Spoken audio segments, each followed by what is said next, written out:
You're listening to The Money Hour with your host, Tina Mitchell, and co-host Keelan Harvey on Alternative Talk AM 1150. Now, back to the show with local mortgage experts Tina Mitchell and Keelan Harvey. Welcome back to the Money Hour on 1150 AM KKNW, this Saturday, June 8th show. I am your co-host, Keelan Harvey. You're probably missing the usual Tina, I am your host. But Tina, as if you've been listening, is in Cabo. And but today we still have great experts, and we're going to carry on because her spirit's here with us, right, Kari? Right.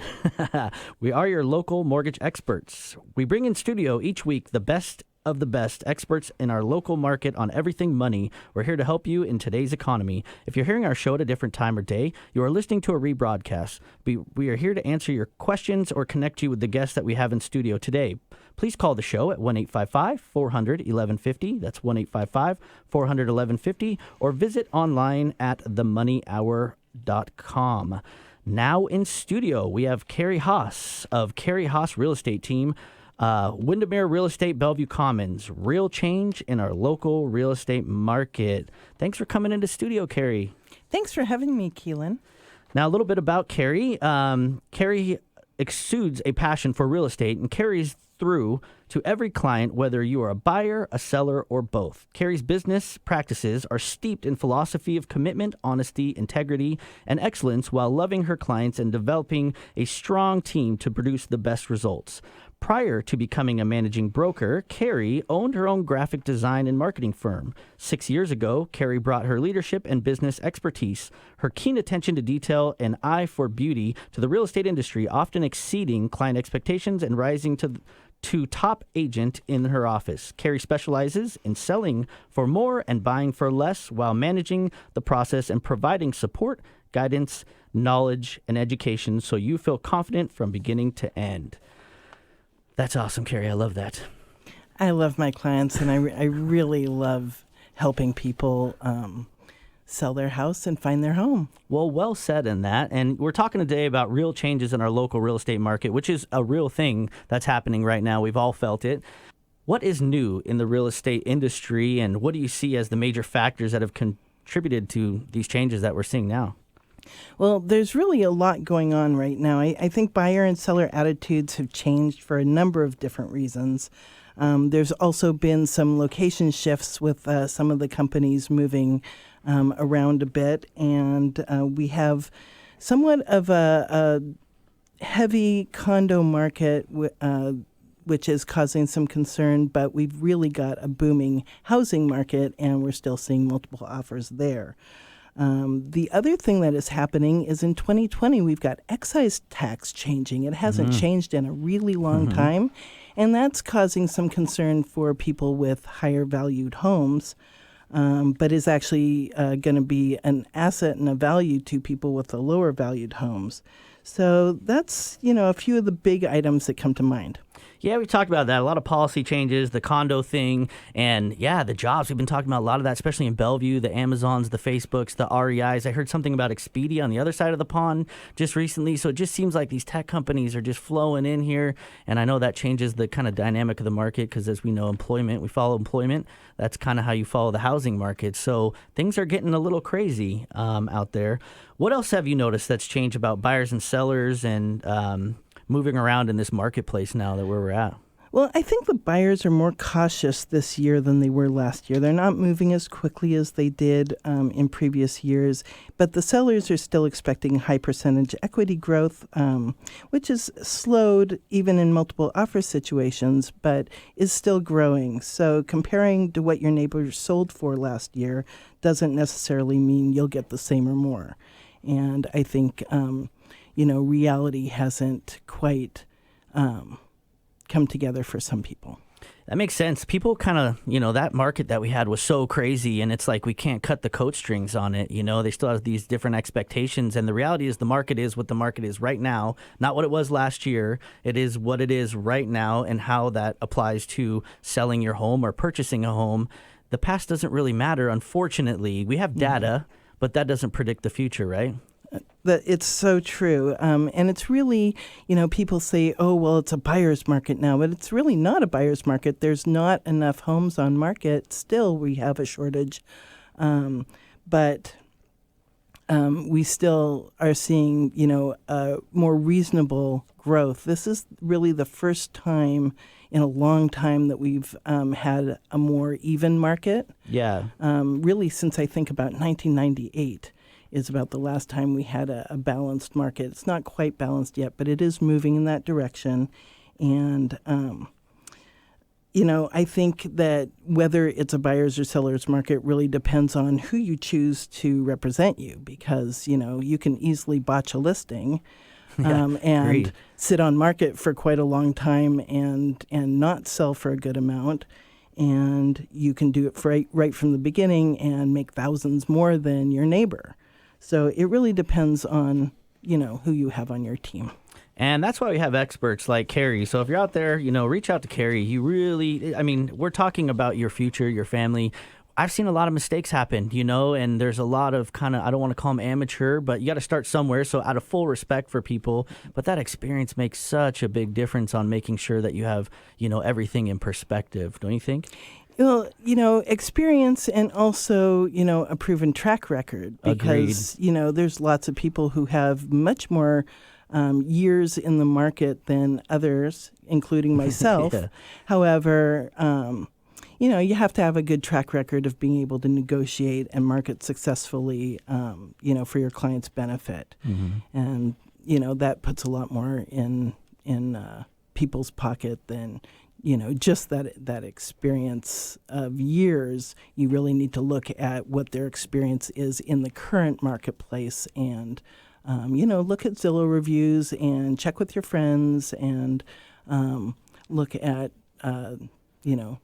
the track record. Well, it says a lot about you too, Kari, because you're like, please do your research on me, because, it's been a long time and I've worked hard. And just like Vincent and Joe were saying, they're experts. Their blood, sweat, and tears go into this. And so make sure you follow your expert's advice by all means. Well, it's kind of funny because a lot of people, choose their cousin's wife's brother's best friend as their agents because they feel bad. Yeah. But really, this is your biggest financial investment. Yeah. And you really should be choosing somebody who is an expert and can help you with that, rather than just because you want to give somebody a job. I couldn't agree more. This is business, and it can get kind of weird, too, if you have a family member and, maybe the transaction doesn't go as it should, and now you're going to barbecues once a year and seeing Uncle Joe, who just kind of, you felt like did you dirty on the sale of your house. It happens so often. I've heard, even on our side of the big business, in the mortgage business, I haven't had that personally because I'm amazing, but, you always wonder, though, in the financial advisory world where I was previously, it's like some people just don't want to give you their stuff either. They don't want to unleash like their financial specifics to you. Have you thought about these things? Go find a professional, right? Right. Well, and also, maybe your uncle or cousin is the best real estate agent. So, you should definitely check them out, though, and make sure. Yeah. But do your homework, right? Exactly. That's the main thing. Exactly. So, Kari, what areas do you notice with this market changes that you see happening in the greater Seattle? Like, what areas specifically do you see kind of these big changes happening? I think that areas like Queen Anne and they've been good traditionally, and they're great places to live. But I think that they're not seeing as much equity growth as some of the outlying areas, the south and the north, where people are really moving to. And because people are working more from home, because we have light rail, and because there's other options, I think that people are spreading out a little bit more, and that job growth around greater Seattle area is making a huge impact. Yeah, for sure. And thank you for saying that, too, because, Queen Anne, Capitol Hill, these areas, that ship sailed. Like, it can only go so much higher in that area. Mm-hmm. It's the pioneers that are getting, going out to new areas. And you can do that now with our transit system that's happening. Things are going to get more convenient, and you could catch that wave and really find yourself a great deal where you still have a lot of room for equity, right? True, but the flip side of that is there's a lot of really great deals in that area right now. So in Queen Anne and Capitol Hill, you're going to see more sitting on market a little longer because people are moving a little farther out to get a little more for their money. I see. So it works the flip side, too. They're trying to get the heck out of Dodge. Depends on where you want to be. So yeah. Well, I don't know if you've been to Capitol Hill lately, but it's crazy up there. So I'm not surprised. So you touched base a little bit earlier on the condo market, and I thought that's really great. Why do you think the condo market is declining and the housing market is just booming? What is the indicator here?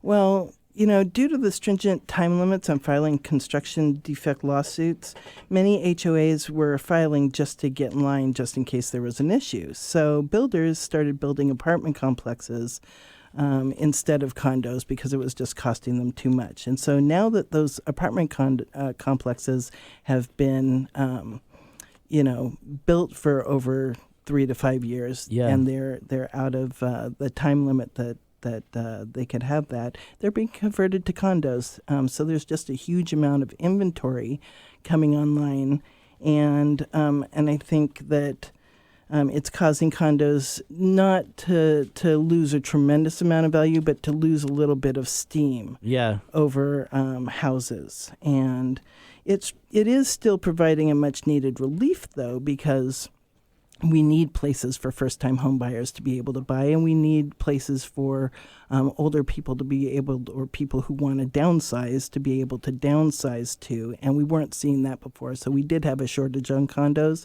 and so now it's just kind of they're filtering in, and that's what we're seeing, more evening out. It's a great thing because we have a huge affordable housing crisis here. So there's a big gap. As these homes went through the roof, it left a lot of people behind where they just can't even get into houses. And my money chat today was talking specifically about, get out there and people want to buy homes, affordable housing. It's that gap that we need to fill. So I'm excited to see some of these changes. Well, the interesting thing is, and you touched on it before, is that there is a lot of programs out there. And if you want to buy a house, you can buy a house right now. There's plenty of programs to help people get into their own home instead of having to pay a landlord. So the other thing that we're seeing is multiple offers on well-priced homes, if they're well presented and in a number of price points. Mm-hmm. So the houses are really still, quite sought after, but the buyers are being more cautious, so they're not going quite as high on their multiple offers, and they're not willing to give up quite as much or put up with quite as much. So it's becoming more even in that regard, but there is still quite a charge for good, well-represented, well-priced homes. That makes sense. I mean, probably some of that scar tissue left over from the crazy things that we were seeing in the past year where, just multiple offers, waiving contingencies, just earnest money, didn't care, you can have my firstborn, let's buy this house. It's just nuts. So yeah, they care now. They care now. That's good news. It's getting normal again. Yeah, they still want the house, but they care. So yes. I wanted to touch on something else. You mentioned excise tax and changing in 2020. How's that going to affect our housing market? It's been the same for what seems like forever.